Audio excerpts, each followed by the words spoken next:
Your Excellency, the President of the General Assembly, Excellencies, Heads of State and Government, the Secretary General, ladies and gentlemen, I did not attend the summit on MDGs because I had not come. Nevertheless, I would like to inform the Assembly that Uganda will definitely achieve the following MDGs. Goal 1, eradication of extreme poverty and hunger. Goal 2, achieving universal primary education. Goal 3, promotion of gender equality and empowerment of women. Goal 7, ensuring environmental sustainability. And Goal 8, developing a global partnership for development. It is only in the areas of maternal and child health that we may not achieve the set targets by 2015.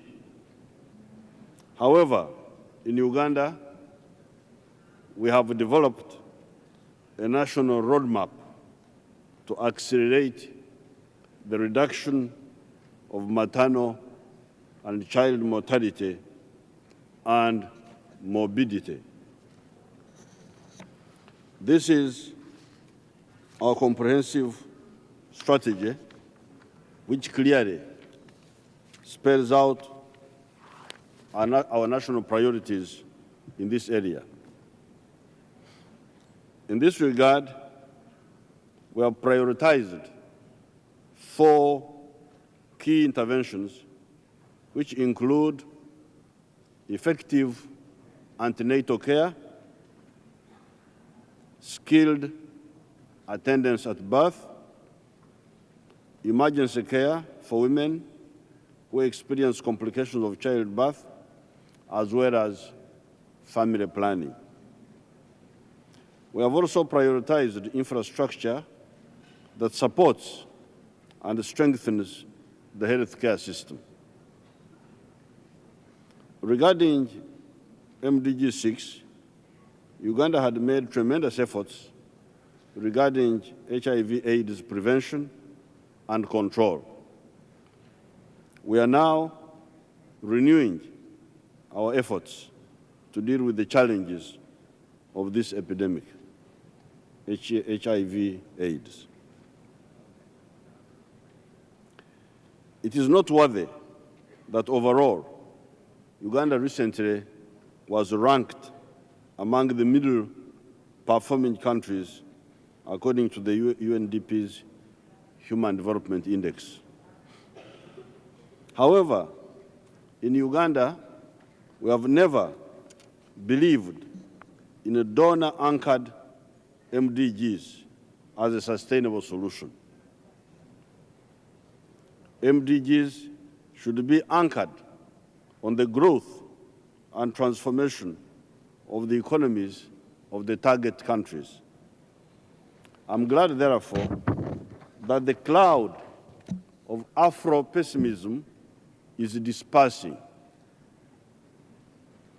The opinions of the Afro-pessimists are being consigned to where they have always belonged, to the dung heap of history. Some groups in the West, where Afro-pessimism abounded in the past, have now started talking of the African lions, no doubt trying to equate in their minds the performance of the African economies to the Asian tigers of yesteryears. Groups like McKinsey Global Institute are beginning to group the African economies, which collectively recorded a rate of growth of 4.9% of GDP in the gloom years of the recent global depression, compared to just 2% of GDP for the OECD countries, into 4 categories. And the categories are diversified economies, oil exporting economies, transition economies, and pre-transition economies. Uganda was put in the transitional economies. Although the McKinsey Group needs to improve their statistical base and some of their insights, they are among the first Western groups to recognize what we, who have been working on African issues for a long time, and what we set out to achieve in the years after independence, long knew was possible. This was to make Africa move from third world to first world, to use the words of Lee Kuan Yew, the former Prime Minister of Singapore. Although there are 53 economies of Africa being managed by the respective national authorities, the reform trends and ideas are sometimes shared.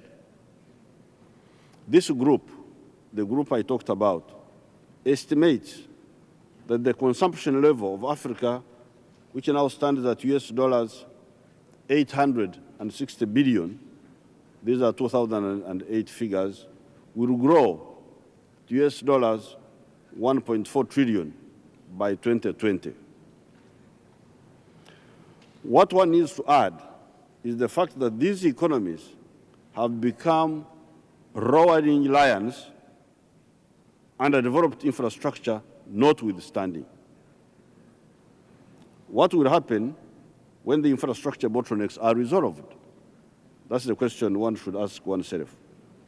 What will happen when there is cheap and abundant electricity, cheap road transport, and cheap rail transport? These are areas that had been neglected for a long time.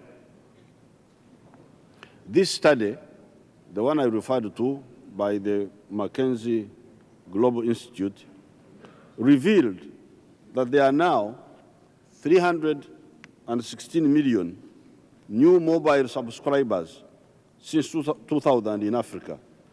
These are more than the entire population of the United States.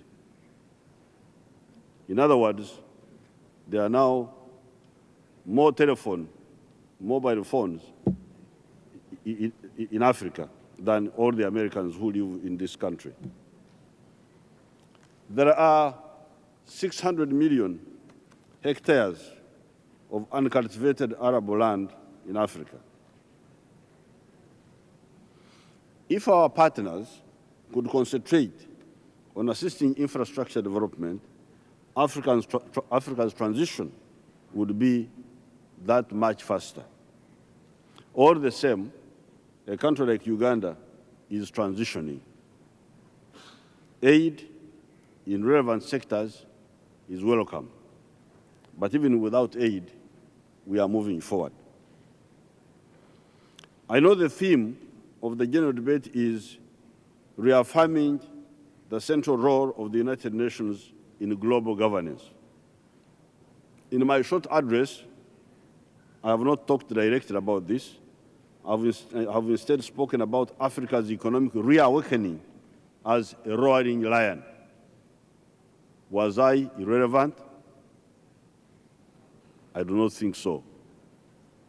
It is these strong building blocks that will strengthen the United Nations.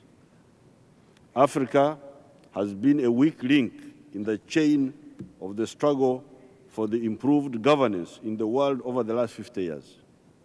Improved economic performance in Africa is therefore good for herself and also good for the rest of the world. I thank you very much.